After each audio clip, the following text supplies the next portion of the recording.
श्रीकृष्ण परब्रह्मणे नमः। श्रीमद्भगवद्गीता अथ द्वादशोऽध्यायः भक्तियोगः। अर्जुन उवाच एवं सततयुक्ता ये भक्त्वात्सां पर्युपासते ये चाप्यक्षरमव्यक्तं तेषां के योगवित्तमाः।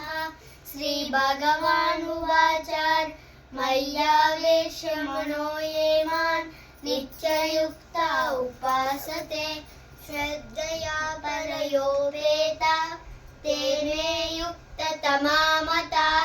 ये त्वाक्षरमनिर्देशम् अव्यक्तं पर्युपासते सर्वत्र गमचिन्त्यं च कूटस्थमचलं ध्रुवम्। संनियमेन्द्रियग्रामं सर्वत्र समबुद्धयः ते प्राप्नुवन्ति मामेव सर्वभूतहिते रताः।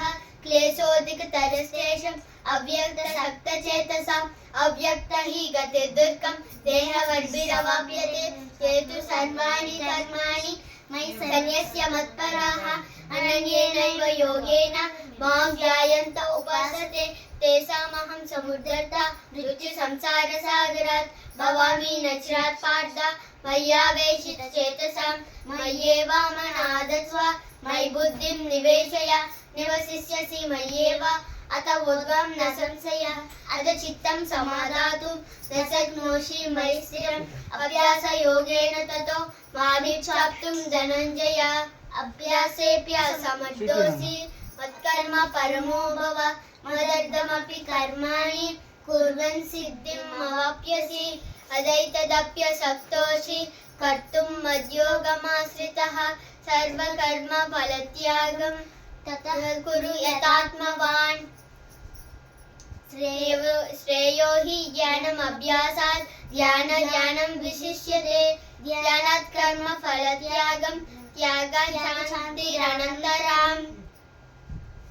अतः सर्वभूतानां मैत्रः करुण एव च निर्ममो निरहङ्कारः समदुःखसुखक्षमी सन्तुष्टः सततं योगी यथा दृढनिश्चयः। कर्माणि